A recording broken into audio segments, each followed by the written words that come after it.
Bienvenue dans Private Equity Vox. Je suis Antoine Sage. Fort de 20 années d'expérience en gestion de fonds, j'ai créé PEQ pour offrir un service digital sur mesure à l'échelle de l'ambition des professionnels du Private Equity. Je vous propose un tête-à-tête avec les personnalités clés de notre industrie. GPs, LPs, régulateurs, prestataires et partenaires. Chaque invité nous parle de son expertise, de son parcours et de sa vision du Private Equity. Dans Private Equity Vox, toutes et tous sont les bienvenus tant qu'ils enrichissent notre vision du PE. Bienvenue dans Private Equity Vox, le podcast qui décrypte les tendances du capital investissement. Je suis Antoine Sage et aujourd'hui nous avons l'honneur de recevoir Benjamin Harme, directeur général d'Idico, une société de gestion qui redéfinit le paysage du capital investissement en France. Bienvenue Benjamin. Bonjour Antoine et merci de m'accueillir. Benjamin, vous êtes un vétéran, alors vétéran étant un terme très positif et favorable, je le précise, du private equity avec plus de 20 ans d'expérience dans l'industrie. Vous avez pris les rênes d'Idico en mars 2023 après avoir mené avec succès la scission de la société d'Omnes Capital, où vous étiez managing partner depuis 2014. Sous votre direction, Idico s'est rapidement imposé comme un acteur majeur du marché, gérant près d'1 milliard d'euros d'actifs répartis sur 31 investissements en portefeuille. Benjamin, votre parcours est impressionnant. Vous avez supervisé les équipes buyout et dette chez Omnes Capital, démontrant une expertise dans la structuration et l'exécution des transactions complexes dans de très nombreux secteurs. Votre vision stratégique et votre passion pour soutenir les entrepreneurs ont été des éléments clés de votre succès. Aujourd'hui, Idico se distingue par son approche centrée sur la création de valeur responsable, déployant ses investissements à travers 3 catégories principales, lower mid-cap, small cap et private debt. La société intervient principalement dans les secteurs de la santé, des services B2B et des technologies et de l'industrie. Benjamin, votre philosophie d'investissement repose sur 3 piliers. La continuité dans la performance et l'engagement, la collaboration au sein de la stratégie d'investissement et la conviction qu'il n'y a pas de performance sans durabilité. Cette approche reflète votre engagement envers une croissance responsable et pérenne. De nouveau, soyez le bienvenu. Merci beaucoup. Merci beaucoup. Benjamin, Idico a su séduire un nombre croissant d'investisseurs privés. Quels sont, selon vous, les principaux leviers pour répondre aux attentes spécifiques des investisseurs patrimoniaux ? C'est une très bonne question. Chez Idico, qui est effectivement une émanation d'Omnes, ça fait très longtemps qu'on accueille des investisseurs privés dans nos portefeuilles, dans nos fonds. Je pense que c'est depuis 2011 qu'on a commencé à faire cela et créer des structures dédiées. Elles ont pris des formes qui ont varié dans le temps en fonction des aspects réglementaires, des tendances de marché. C'est des fonds dédiés, des structures juridiques particulières ou des parts de fonds. Ça a évolué. Après, le point ou le fil commun depuis le début de notre commercialisation, c'est beaucoup de présence et d'explication, d'évangélisation auprès soit des investisseurs privés directement, soit auprès des distributeurs, des intermédiaires. Donc on a toujours eu une présence physique, une personne qui est dédiée à cet univers. Maintenant chez Idico j'en ai 2 qui interviennent là-dessus. Et donc il y a beaucoup de présence, d'explication sur ce qu'est le capital investissement. Parce qu'effectivement il y a le fait qu'on investisse dans des PME et qu'on fasse souvent des belles opérations et des beaux rendements. Et après il y a tout le fonctionnement des fonds, les appels de fonds, effectivement les courbes Angic dont on a pu discuter précédemment, les appels de fonds, les distributions, le fait que l'argent pour certaines typologies d'investisseurs ne puisse pas être rendu rapidement, pas attendre 5 ans. Les options fiscales. Voilà. Donc il y a beaucoup de finesse, beaucoup de complexité qu'il faut savoir beaucoup expliquer, bien expliquer à ces personnes-là pour qu'elles investissent en toute connaissance de cause. Nous on poursuit vraiment ce but-là. Donc à la fois il y a l'entrée, puis il y a l'accompagnement dans la durée. On a souvent des clients dont on est très disponible, on a souvent des clients qui viennent nous consulter, nous demander, nous poser des questions. Donc il faut vraiment avoir de la bande passante, je trouve, humaine pour pouvoir répondre à ces questions. On a tous une couche de digital en termes de reporting, en termes de commercialisation, mais on a vraiment besoin de cette présence humaine pour pouvoir leur expliquer ce qui se passe. Et on assure aussi de nous des reporting. Typiquement, on fait tous les trimestres, on met en place des visios, on se présente à nos clients, on explique ce qui se passe dans les fonds, les investissements, clients, les succès, les difficultés. Enfin, on est vraiment dans un maximum de transparence. Et on a des clients qui reviennent régulièrement, des distributeurs qui on travaille, qui reviennent très régulièrement également, parce que je pense qu'on fait preuve de beaucoup de transparence et beaucoup d'accompagnement, que ce soit dans les succès ou dans les choses plus difficiles. Et je pense que ça, c'est vraiment fondamental. Avoir une communication équilibrée au regard du portefeuille, les choses se déroulent bien ou pas? Totalement. Les gens apprécient énormément si vous pouvez avoir des difficultés dans un portefeuille. Je ne vais pas parler que de ça, parce qu'on a comme une majorité de succès, sinon je serais pas encore là. Mais ils apprécient énormément quand on leur présente la réalité des choses. Donc, et on est au maximum transparent. Et ça, je pense que ça, les clients nous en sont gré. Et puis, ils restent dans le temps parce qu'ils savent que quand ils vont dans un investissement, tant mieux si ça marche bien et ça marche souvent très bien. Puis, de temps en temps, des difficultés. Et il faut surtout pas les cacher. Il faut vraiment être transparent. Voilà, moi, je recommande ça. Et le caractère très tangible, en définitive, du private equity qui permet d'avoir des actifs, des sociétés, des produits. Vous sentez qu'il y a une évolution en la matière, un besoin de communication peut-être moins financière et plus économique? Oui, on la rend, même auprès des investisseurs institutionnels. Nous, une fois qu'on a passé la couche de financière du produit, la stratégie, les angles, les secteurs, la façon dont on crée de la valeur, etc., ou la façon dont on source les opérations. Après, il faut aller sur les deals. L'institutionnel aussi, il adore quand on lui raconte des histoires d'opérations, comment on a découvert, ce qu'on a fait, comment on s'associe avec le management, ce qu'on fait dans la société, ce qu'on développe. C'est quelque chose qui les fait vibrer. Et pour les particuliers, c'est la même chose. Donc on parle énormément des opérations. Et quand nous on commercialise nos fonds, souvent on essaye de faire venir des dirigeants de sociétés qu'on a en portefeuille, qui sont nos meilleurs avocats, mais pas tellement de la société de gestion, mais du métier quelque part. C'est vraiment des dirigeants de sociétés, de petites sociétés qui ouvrent leur capital. C'est l'aventure.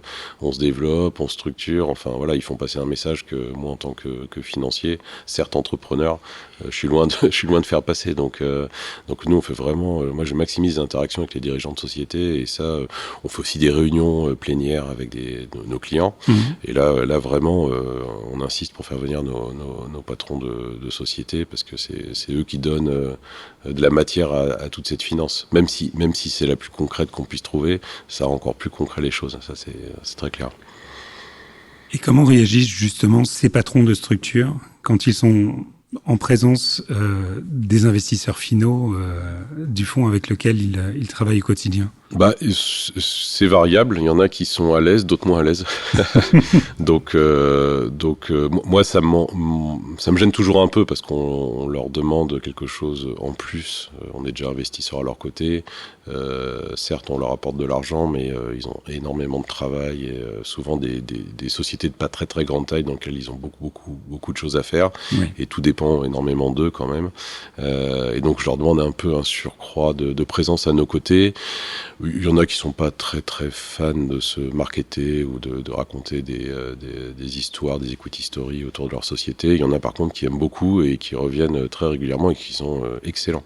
Donc non, il y en a qui apprécient. Et il y en a qui trouvent l'exercice aussi intéressant parce que nous on fait beaucoup de dossiers dits primaires, donc on est souvent des premiers financiers au capital de société. Mmh. Donc les patrons, en l'occurrence, c'est la première fois qu'ils rencontrent un fonds d'investissement et ils voient bien que ça les entraîne pour le futur parce que généralement, s'ils ont du succès, alors soit ils reprennent le contrôle assez rapidement de leur société, soit ils font plusieurs tours de LBO, donc ça va les emmener in fine à parler à des financiers sur 10, 15, 20 ans. Donc il y en a qui perçoivent que c'est une sorte d'entraînement sur voir les choses qui frappent chez les gens parce que de temps en temps, ils ont des modèles économiques qui peuvent être compliqués et il faut savoir raconter son business model en une phrase. Et il y en a certains, ça les entraîne à trouver le bon verbatim sur ce qu'ils font parce que de temps en temps, il y a des sociétés qui font des choses assez pointues qui sont pas forcément très lisibles. Le 18 juillet 2024, Idico est devenu entreprise à mission. Donc, dans le cadre de la loi Pacte de 2019, est-ce que vous pouvez nous en dire un peu plus quant à cette démarche qui est quand même assez singulière? Oui. En fait, alors j'ai pas repris mes statistiques, mais à l'époque, quand on est devenu société à mission, il y avait 1600 sociétés en France qui avaient qui avaient modifié leur statut pour devenir effectivement entreprise à mission. Et alors là, il y en avait une centaine dans l'univers de la finance à peu près qui avaient pris ces statuts. Nous, en fait, c'était la continuité de la classification de nos fonds. On a certains fonds chez nous qui sont des fonds article 9 SFDR, donc qui sont assez engagés sur l'aspect ESG. Et on a pris en fait un angle qui est plus chez nous social qu'environnemental. C'est-à-dire qu'en fait, sur le point de vue environnemental, on fait ce qui doit être fait sur le marché. On travaille beaucoup la décarbonation, la biodiversité, etc. Mais on a pris un vrai angle autour du S. Alors il y a quelque chose qui est un peu plus commun, qui est un sujet, disons, diversité-inclusion, qui est un peu plus travaillé à Paris. Par contre, on a pris un vrai angle assez fort sur le partage de la valeur, notamment en utilisant un article de la loi Pacte qui nous permet effectivement, lorsqu'on cède une société, de pouvoir reverser une partie de nos plus-values à l'intégralité des salariés, sous condition de présence dans le temps, de présence aussi au jour de la sortie, ça part sur un PE. Donc on a beaucoup poussé ça. Et pourquoi on pousse ça ? Parce qu'en fait, nous on fait comme des sociétés qui sont pas très très grosses, des PME, des moyennes grosses PME, des petites ETI, où tout dépend de l'humain, quoi. Ils supplantent assez largement l'organisation. L'être humain est vraiment important. Et donc finalement, le recruter ou être en capacité de le conserver, c'est stratégique et essentiel pour ces sociétés. Donc quelque part, ça c'est quelque chose qu'on a un peu conceptualisé, sur lequel on a travaillé, qui correspond en fait aussi à l'ADN des gérants de la société de gestion. Parce que vu on a vraiment cette habitude de faire du primaire, on a quand même des gérants qui sont très très portés sur l'écoute, l'accompagnement, la conviction, l'engagement avec des hommes ou des femmes. Donc c'est des sujets finalement qui transparaissent aussi chez mes gérants assez globalement, de toute cette notion d'humain, cette notion effectivement de partage de la valeur, la capacité de rétention dans nos sociétés, la capacité d'attractivité dans les sociétés qu'on accompagne. Donc tout ça a décliné assez fortement sur nos fonds. Et après on s'est dit, écoutez, transvasons-le sur la société de gestion. Il y a l'aspect que vous évoquez, finalement, ça nous amène de la différenciation par rapport à nos pairs à Paris. Ça vous rapproche de certaines typologies d'investisseurs qui apprécient ce genre de sujet. C'est pas le cas de tout le monde, mais il y a des investisseurs, certaines typologies qui apprécient énormément de savoir qu'on fait cela.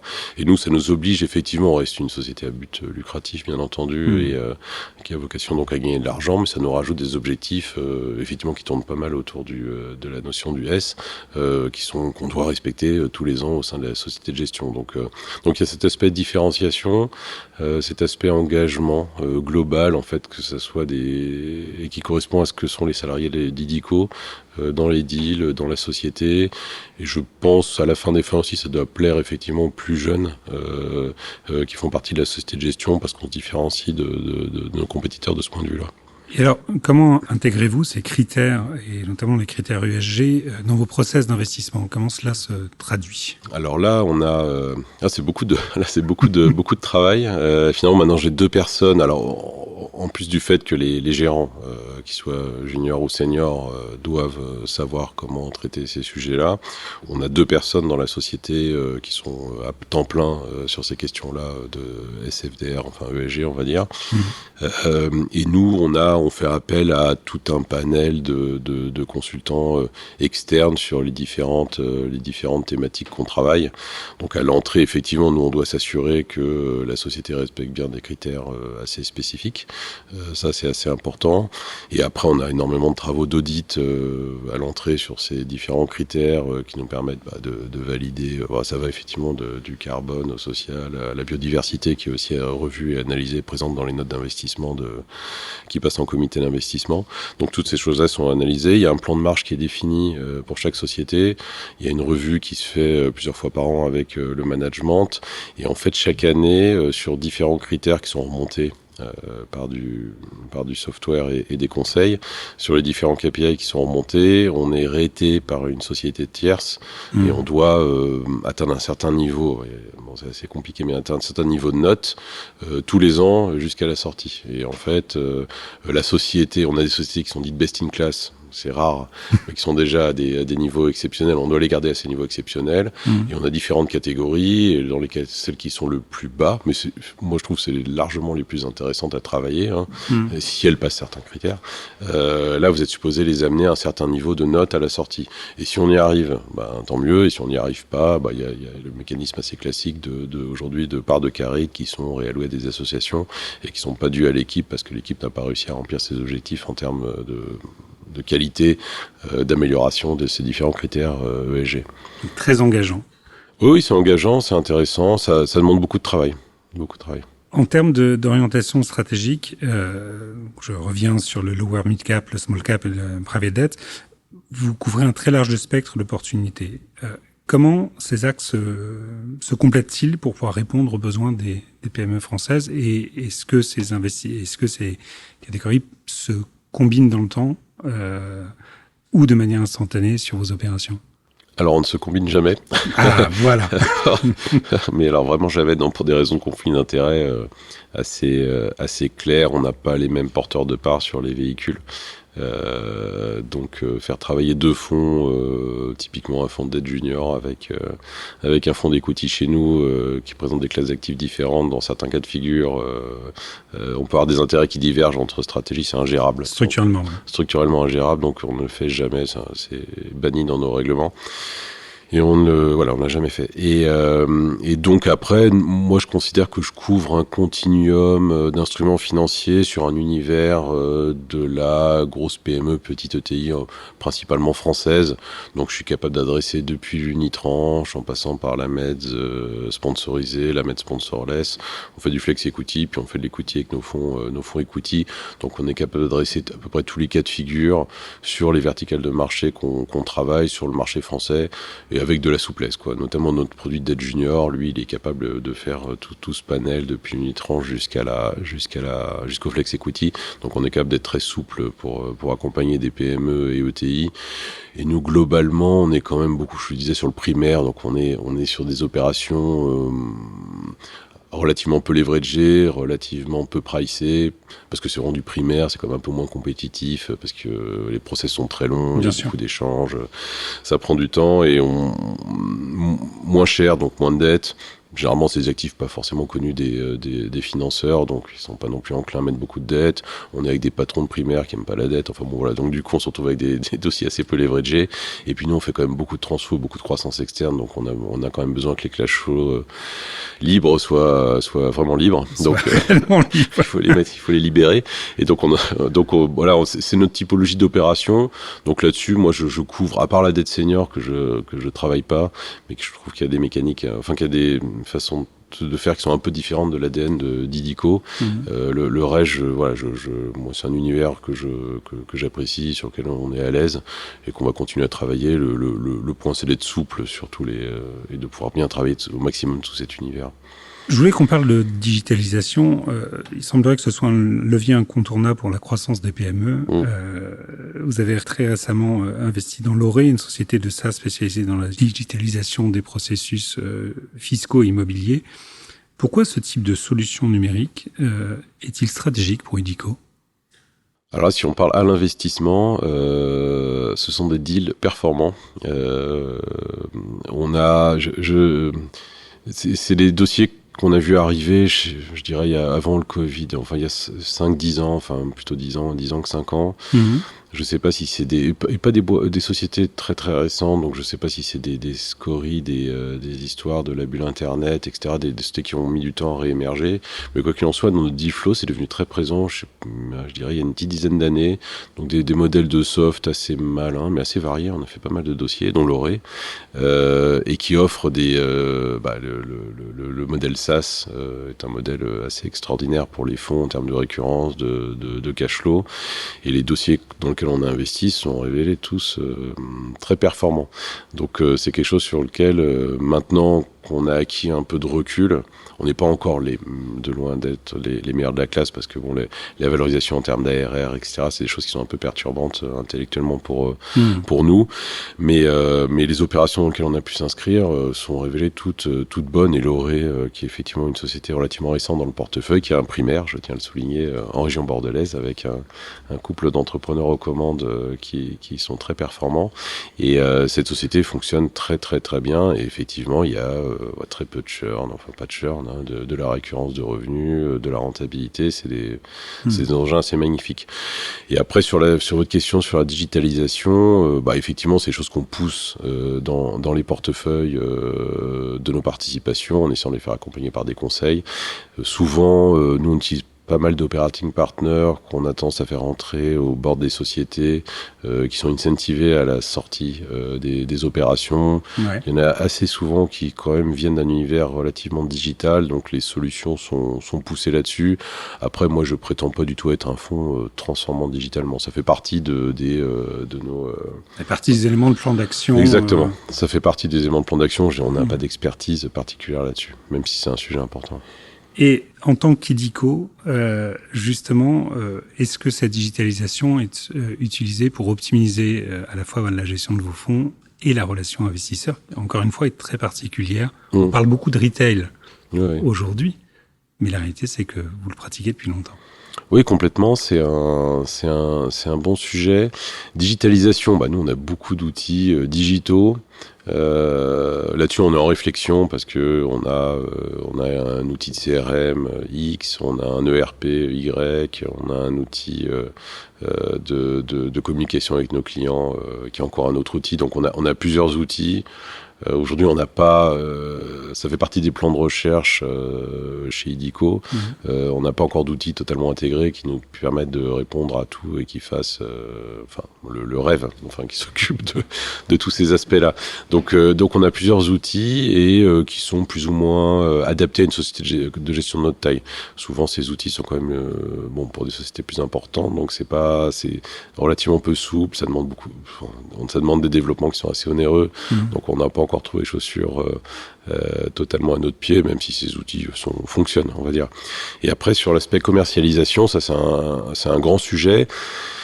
Plus effectivement pour le retail que pour les institutionnels. Pour les institutionnels, maintenant, j'aurais pas dit ça il y a 20 ans, mais aujourd'hui, ils sont tous sachants, c'est assez fluide, les échanges avec eux sont fluides, ils savent de quoi ça parle, etc. Donc on n'a pas des besoins digitaux poussés, d'autant plus que eux descendent vraiment très très loin dans la documentation, dans les règlements des fonds. Donc voilà, on est vraiment sur l'expertise. Donc je ressens pas ce besoin aujourd'hui sur l'institutionnel, et je ne sais pas s'il le souhaiterait.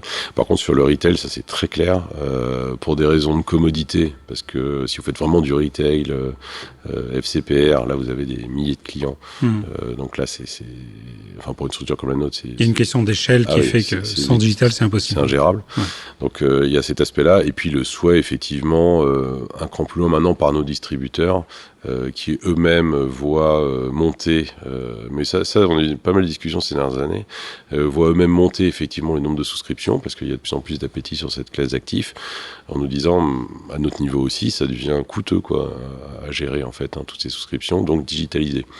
Et donc on s'est retrouvé relativement récemment avec des demandes effectivement de distributeurs nous disant il n'y aura plus de commercialisation de vos produits s'il n'y a pas une solution de digitalisation. Donc nous aujourd'hui on travaille avec différents prestataires. Pareil, pour moi le marché est un peu nouveau et émergent, on a vu beaucoup de plateformes apparaître, je dirais ces 5 dernières années, qui ont toutes raison quelque part, parce qu'il y a une demande et il y a un besoin, oui. Il y a très clair, et ça s'imposera au marché dans les années qui viennent. Après aujourd'hui il y a plusieurs modèles concurrents, nous on travaille avec quelques plateformes, on apprend à se connaître, c'est intéressant, il y a encore beaucoup de choses à parfaire, c'est facile pour personne, tout ça est nouveau, il y a énormément de contraintes réglementaires, je sais pas si c'est le bon terme, il y a énormément de réglementations, une exigence, oui.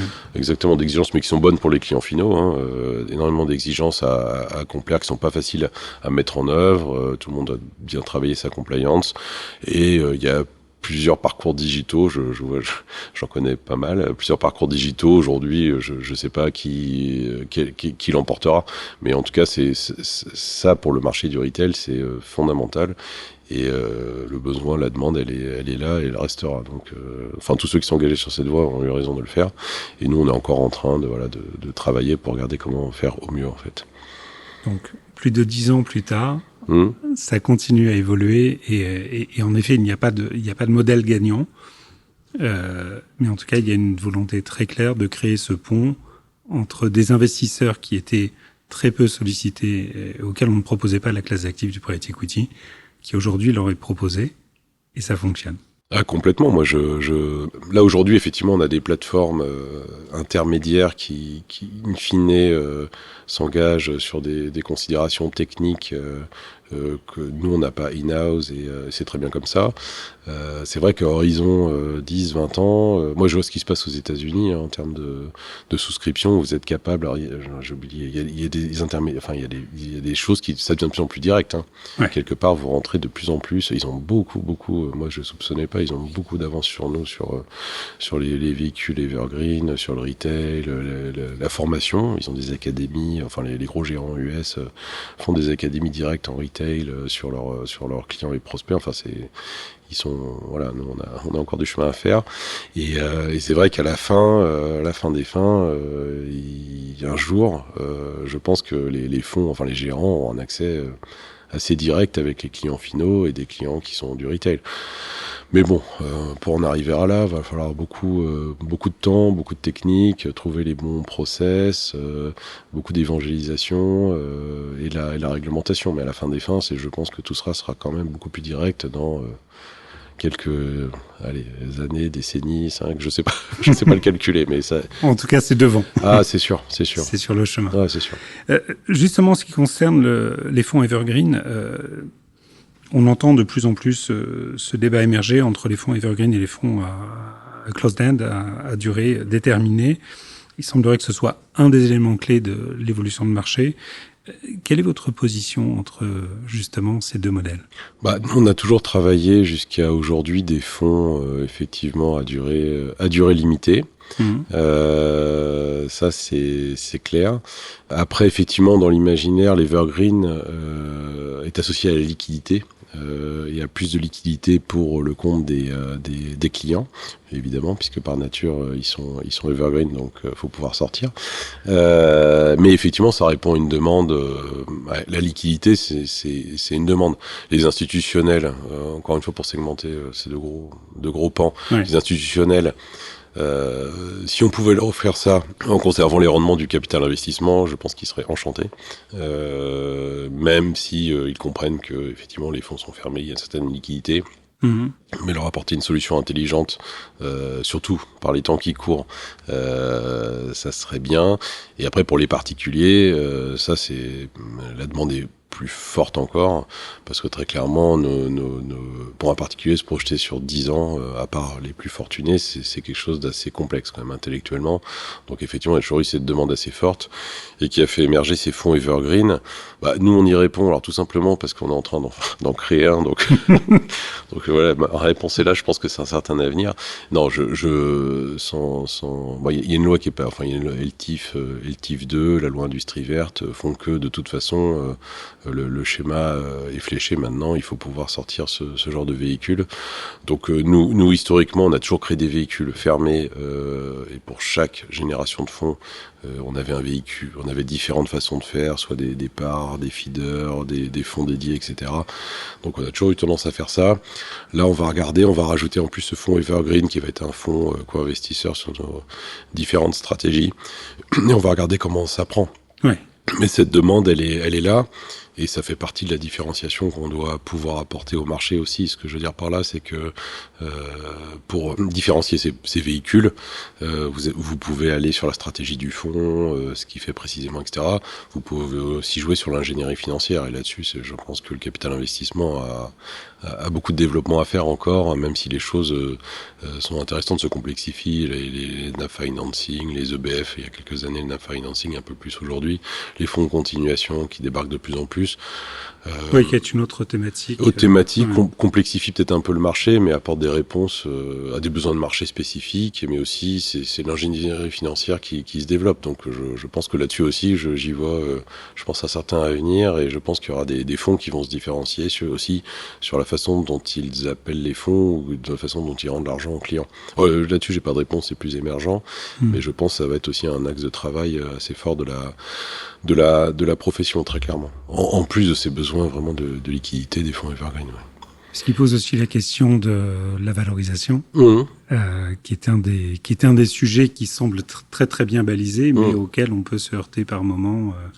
Et on le voit notamment au travers des initiatives de secondaire. On revient à la question même de la communication, de la clarté.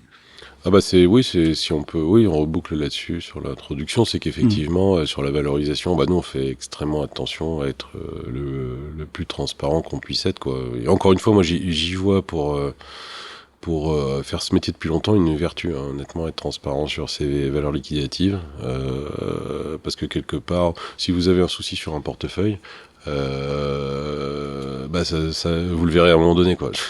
Donc autant les clients apprécient qu'on les prévienne, hein, en amont. Donc ça c'est, je saurais pas commenter pour le marché, mais nous, on est historiquement, il y a bien longtemps, on était une filiale du groupe Crédit Agricole, donc on avait des contraintes, qui est un groupe, disons prudent et précautionneux sur ces questions-là. Donc nous on a été biberonnés à cela, et on a continué à travailler comme ça. Donc nous, je sais qu'on a une réputation auprès de nos clients comme étant des gens prudents. Donc ça se reflète aussi sur nos valeurs liquidatives, et ça c'est vrai que je recommande d'être vraiment transparent là-dessus, hein, très clairement. Ouais. Benjamin, un grand merci pour cet échange riche en perspective, une très belle levée pour le véhicule Evergreen que vous évoquiez. Votre engagement en faveur d'une performance durable et votre vision stratégique offrent une belle inspiration pour le secteur du capital investissement. Nous avons hâte de suivre les prochaines étapes du parcours d'Idico. Merci beaucoup Antoine pour votre accueil.